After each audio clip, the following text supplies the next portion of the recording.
جو غسل کے سلسلے میں آپ کی خدمت میں عرض کروں گا.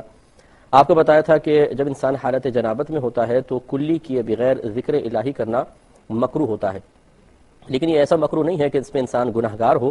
بہتر ہے کہ کلی کر لی جائے. چنانچہ جب آپ باتھ روم میں داخل ہوں تو پہلے کلی کر لیں باہر ہی، اور بسم اللہ الرحمن الرحیم پڑھ کر پہلے باتھ روم میں داخل ہوتے ہوئے الٹا قدم رکھیے. داخل ہو جانے کے بعد آپ کو بتایا کہ اس کے بعد کوئی کلام نہیں کرنا ہے. بعض لوگ یہ سمجھتے ہیں کہ غسل کا تعلق کلمہ پاک پڑھنے سے ہے، پہلا کلمہ پڑھیں گے تو پاک ہوں گے ورنہ نہیں. یہ بالکل جہالت بھرا خیال ہے. باتھ روم میں جانے کے بعد اگر کپڑے پہنے ہوئے ہیں تب بھی ذکر الہی ممنوع ہے، کیونکہ وہ مقام مناسب نہیں ہے. اور کپڑے اتارے ہوئے ہوں تو دو قباحتیں ہو گئیں. ایک تو مقام غیر مناسب ہے ذکر الہی کے لیے، اور دوسرا ستر کھلے ہونے کی حالت میں کلام بلا ضرورت کرنا مکروہ ہوتا ہے. تو واش روم میں داخل ہونے کے بعد پھر کوئی ذکر نہیں کریں گے. کپڑے اتارنے کے بعد آپ کو بتایا تھا کہ احتیاط کریں کہ کعبۃ اللہ کی طرف نہ رخ ہو نہ پیٹھ ہو. یہی مستحب افضل ہے. پیٹھ کرنا، رخ کرنا یہ مکروہ ہوتا ہے. اس لیے ایسے رخ کھڑے ہوں کہ نہ آپ کی پشت کعبۃ اللہ کی جانب ہو نہ آپ کا رخ کعبۃ اللہ کی جانب ہو. ادب اور احترام اسی میں ہے. اس کے بعد نیت کریں گے. نیت دل کے پختہ ارادے کو کہتے ہیں. آپ زبان سے کچھ بھی نہیں کہیں گے، بس دل میں ارادہ کر لیں کہ میں اللہ تبارک و تعالیٰ کی رضا کی خاطر غسل کر رہا ہوں، یا نماز کے قابل ہونے کے لیے غسل کر رہا ہوں، یا جنابت کو اللہ تعالیٰ کے حکم پر عمل پیرا ہوتے ہوئے جنابت کو دور کرنے کے لیے غسل کر رہا ہوں. بس دل میں آپ یہ نیت کریں گے تو یہ نیت ہو جائے گی. اس کا فائدہ ہی ہوگا کہ اب آپ کا نہانا عبادت میں باقاعدہ شمار ہوگا اور آپ کو ثواب ملے گا.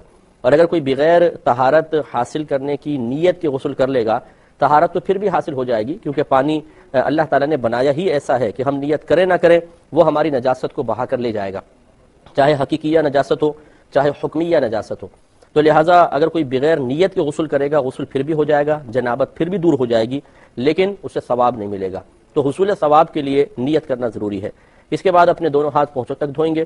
اس کے بعد اگر جسم پر کوئی نجاست وغیرہ لگی ہو اس کو دور کریں اور استنجا کی جگہوں کو دھوئیں. اس کے بعد نماز کی طرح کا مکمل وضو کر لیں، اور اس وضو کرنے کے اندر غسل کے پہلے دو فرائض بھی پورے ہو جائیں گے، ایک کلی کرنا اور دوسرا ناک میں پانی چڑھانا. اس میں آپ کو بتایا تھا کہ کلی کرنے میں غرغرہ بھی ہوگا، اور ناک میں پانی جب آپ چڑھائیں گے تو خالی ٹچ نہیں کرنا ہے، بلکہ جو نرم ہڈی جہاں تک ہوتی ہے، یعنی سخت ہڈی ناک کی شروع ہوتی ہے وہاں تک پانی کو سونگ کر اوپر تھوڑا سا چڑھانا. یہ سنت کریمہ ہے، بلکہ یہ غسل کے اندر فرض ہے، وضو کے اندر سنت مؤکدہ. نیت کرنا، پھر دونوں ہاتھ پہنچوں تک دھونا، پھر استنجے کی جگہوں کو دھو لیں، پھر نجاست کو بدن سے دور کریں. اس کے بعد نماز کا سا وضو کر لیں. اس کے بعد پورے بدن پر ایک بار تیل کی طرح پانی کو مل لیں. پھر سیدھی جانب 3 بار پانی بہائیں، پھر الٹی جانب 3 بار پانی بہائیں. اس کے بعد اپنے سر اور بقیہ دھڑ پر 3 بار پانی بہائیں تو آپ کا غسل مکمل ہو گیا. اور پانی بہاتے ہوئے جسم کو ملتے جانا یہ بھی سنت کریمہ ہوتا ہے. تو یہ ہے سنت کے مطابق غسل.